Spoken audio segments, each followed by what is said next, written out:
తిరిగి BCN news కి స్వాగతం. షుగర్ వ్యాధి పట్ల అప్రమత్తంగా ఉండాలని, తగిన జాగ్రత్తలు తీసుకోవడం ద్వారా ఆరోగ్యంగా ఉండవచ్చని doctor V Venkatrao, doctor DVV Satyanarayana, doctor Shivakumar, doctor BV Satyanarayanamurthy, Lions governor Eshwar Kumar, మాజీ గవర్నర్ లింగమల్లు కృష్ణమూర్తిలు పేర్కొన్నారు. ఆదివారం Lions International Lions Club James Kakinada వారి సారథ్యంలో కాకినాడ పగోడా మున్సిపల్ హైస్కూల్లో ఉచిత షుగర్ వ్యాధి వైద్య శిబిరాన్ని నిర్వహించారు. ఈ సందర్భంగా లయన్స్ గవర్నర్ ఈశ్వర్ కుమార్, మాజీ గవర్నర్ లింగమల్లు కృష్ణమూర్తులు మాట్లాడుతూ షుగర్ వ్యాధిగ్రస్తులలో భారతదేశం మొట్టమొదటి స్థానంలో ఉందన్నారు. షుగర్ వ్యాధికి తక్కువ ఖర్చుతో వైద్యం అందుబాటులోకి వచ్చిందన్నారు. వ్యాయామం, ఆహారపు అలవాట్లు మార్చుకోవడం ద్వారా పూర్తి స్థాయిలో కంట్రోల్లో ఉంచుకోవచ్చన్నారు. ఈ కార్యక్రమంలో vice governors B Koteswararao, CH Srinivas, మాజీ కార్పొరేటర్ లక్ష్మీ ప్రసన్న, సర్వేశ్వరరావు, సభ్యులు నరసింహమూర్తి తదితరులు పాల్గొన్నారు. కాకినాడ జమ్స్ అని ఒక క్లబ్ డయాబెటిక్ క్యాంపు నిర్వహించేస్తుంది. మెగా డయాబెటిక్ క్యాంపు మీకు బ్లడ్ షుగర్ టెస్టింగ్లు, బీపీ టెస్టింగ్లు, వెయిట్లు, తర్వాత డాక్టర్ గారి చేత ఎగ్జామినేషన్, తగినంతగా మెడిసిన్స్ ఇవ్వబడతాయి.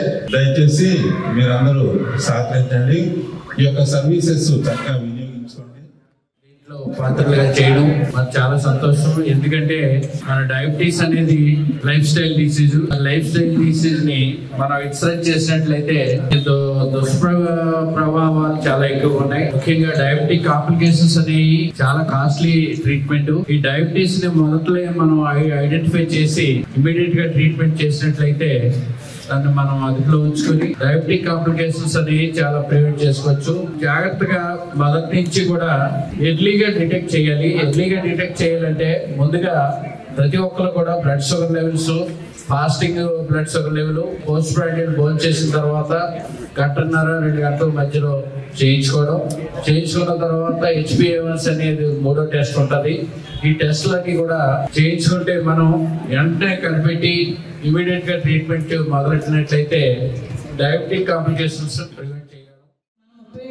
ట్రివాడా స్కూల్లో పెట్టుకోవడం అందరికీ ఉపయోగకరంగా ఉంటుందని మన జెమ్స్ క్లబ్ వాళ్ళు ఇక్కడ మనకి అంటే ఒక్కొక్క రకమైన మెడికల్ క్యాంపులు ఇక్కడ జరుగుతున్నాయి. లాస్ట్ టైం ఇక్కడ మనం కెల్కండ్ ఆసుపత్రి వారితో ఐ క్యాంప్ పెట్టడం జరిగింది.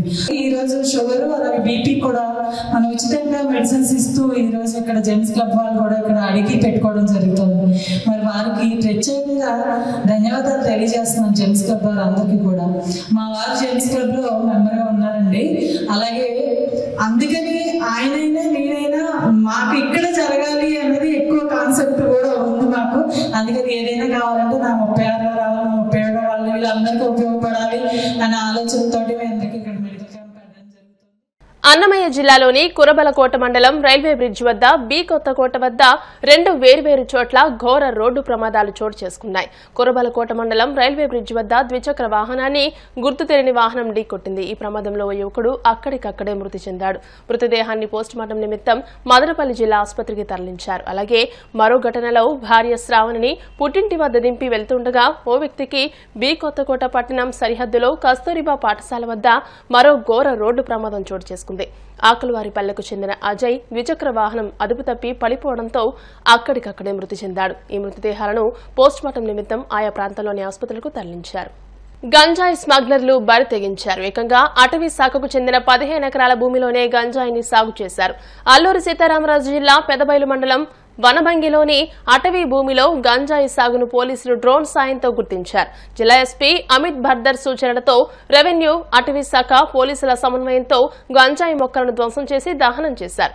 నిందితులను గుర్తించి కఠిన చర్యలు తీసుకుంటామని పోలీసులు హెచ్చరించారు. టీటీడీ చైర్మన్ బీఆర్ నాయుడుని తిరుపతిలోని గాయత్రి నిలయం అతిథి భవనం వద్ద నటుడు రాజేంద్ర ప్రసాద్ మర్యాదపూర్వకంగా కలిశారు. ఇందులో భాగంగా నాయుడిని ఆయన ఆత్మీయంగా ఆలింగనం చేసుకుని శుభాకాంక్షలు తెలిపారు. అనంతరం కొంతసేపు ముచ్చటించుకున్నారు. ఈ విషయంపై Rajendra Prasad TTD chairman BR నాయుడుని ఎందుకు కలిశారు అనేది తెలియాల్సి ఉంది. వెనుకబడిన రాయలసీమకు చంద్రబాబు అన్యాయం చేస్తున్నారని వైసీపీ అనంతపురం జిల్లా అధ్యక్షులు అనంత వెంకటరామిరెడ్డి ఆరోపించారు. కర్నూలులో గత ప్రభుత్వం ఏర్పాటు చేసిన లోకాయుక్త మానవ హక్కుల కమిషన్ కార్యాలయాన్ని తరలించాలనుకోవడం తగదన్నారు. చంద్రబాబు ఎప్పుడు అధికారంలోకి వచ్చినా రాయలసీమకు అన్యాయమే జరుగుతోందన్నారు. రాష్ట్ర విభజన తర్వాత ఏపీకి కేంద్రం ఎయిమ్స్ కేటాయిస్తే దాన్ని అనంతపురంలో ఏర్పాటు చేస్తామని చెప్పి మంగళగిరికి తీసుకువెళ్లారని మండిపడ్డారు. తిరుపతిలో క్యాన్సర్ ఆసుపత్రిని కేంద్రం మంజూరు చేస్తే దాన్ని కూడా కోస్తా జిల్లాలకు తరలించారు గుర్తు చేశారు. రాయలసీమ సాగునీటి ప్రాజెక్టుల విషయంలోనూ చంద్రబాబు నిర్లక్ష్యం వహిస్తున్నారని ఆగ్రహించారు. గతంలో హంద్రి నీవాను శంకుస్థాపనలకే పరిమితం చేశారని, వైఎస్ రాజశేఖర రెడ్డి సీఎం అయ్యాకే పనులు వేగవంతమయ్యాయని గుర్తు చేశారు.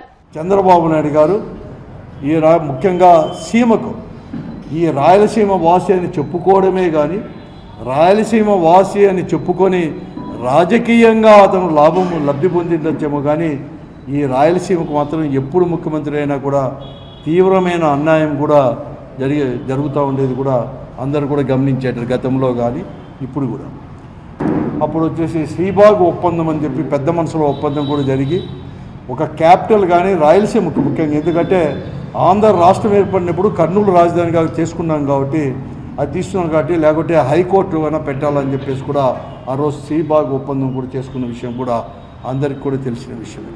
మళ్ళా కూడా చంద్రబాబు నాయుడు నాయకత్వంలో ప్రభుత్వం ఏర్పడిన తర్వాత మరొక మారు ఈ సీమకు కూడా పెద్ద అన్యాయం కూడా చేసుకోబోతున్నారు. ఈరోజు హెచ్ఆర్సీ కానీ లోకాయుక్త కోర్టులు ఇవన్నీ కూడా వెంటనే అమరావతికి కూడా మళ్ళీ కూడా తరలించాలని చెప్పి చేయడం నిజంగా కూడా చాలా తీవ్రమైన అన్యాయంగా కూడా ఈ సీమకు కూడా మేమంతా కూడా పరిగణిస్తున్నాం. ఇది ఇప్పుడు కానీ పెద్ద ద్రోహం కూడా ఈరోజు కూడా పెద్ద ఎత్తున కూడా ద్రోహం చేసినట్లు ఈ ప్రాంతానికి కూడా. మరీ ముఖ్యంగా ఈరోజు పార్లమెంటు సభ్యురాలు అలాగే బీజేపీ రాష్ట్ర అధ్యక్షురాలైనటువంటి పురంధేశ్వరి నాయకత్వంలో కూడా కర్నూలులో కూడా ఒక తీర్మానం కూడా పెద్ద సమావేశం ఏర్పాటు చేసి హైకోర్టు కర్నూలుకు రావాలని చెప్పి కూడా తీర్మానం జరిగింది. ఈరోజు భాగస్వామ్యంగా ఉన్నారు భారతీయ జనతా పార్టీ కూడా రాష్ట్రంలో కూడా. కానీ ఈరోజు వారు ఏమాత్రం మాట్లాడుకోకుండా చంద్రబాబు నాయుడు గారు తీసుకున్న నిర్ణయానికి ఈ ప్రాంతానికి ద్రోహం చేస్తుంటే కూడా నోరు కూడా మెదపకుండా మౌనం పాటిస్తున్నారు. ఇది కూడా పెద్ద ఎత్తున కూడా భారతీయ జనతా పార్టీ చేసే ద్రోహం ఈ రాయలసీమకు. మరొక మారు కూడా హైకోర్టుతో పాటు ఈరోజు ఎక్కడైతే తరలించాలని చెప్పి తీసుకొని పోతున్నారు లోకాయుక్త హెచ్ఆర్సీ ఇవన్నీ కూడా కర్నూలులోనే మళ్ళా యథాస్థానానికి కూడా తీసుకొని రావాలని చెప్పి, అటువంటి తీసుకొని రాకపోతే ఈ సీమ ప్రజలందరూ కూడా పెద్ద ఎత్తున కూడా ఉద్యమం కూడా చేపడతారని చెప్పేసి కూడా ఈరోజు ఈ రాష్ట్ర ప్రభుత్వాన్ని హెచ్చరిస్తున్నాను. అంతేకాకుండా భవిష్యత్తులో ఇటువంటి నిర్ణయాలన్నీ కూడా మరొక చీలకు కూడా ఏర్పడే కూడా అవకాశాలు ఉంటాయి.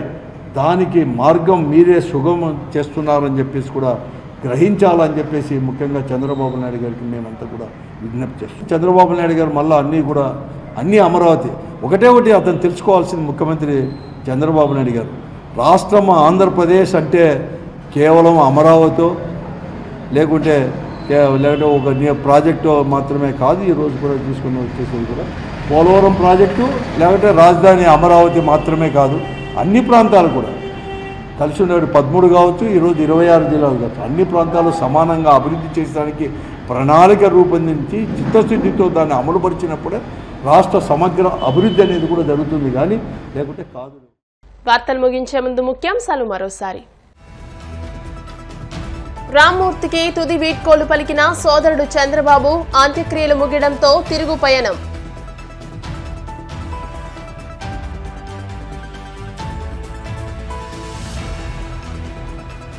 మహారాష్ట్ర అభివృద్ధి కోసం ఎన్డీఏ ప్రభుత్వం కృషి, ఓట్లు వేసి ఘన విజయం చేకూర్చాలన్న AP deputy CM Pawan Kalyan.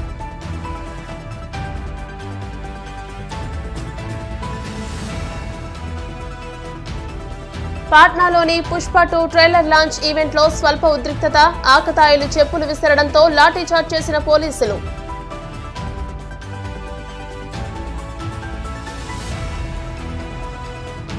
బరి తెగించిన గంజాయి స్మగ్లర్లు, అటవీ శాఖకు చెందిన 15 ఎకరాల భూమిలో గంజాయి సాగు.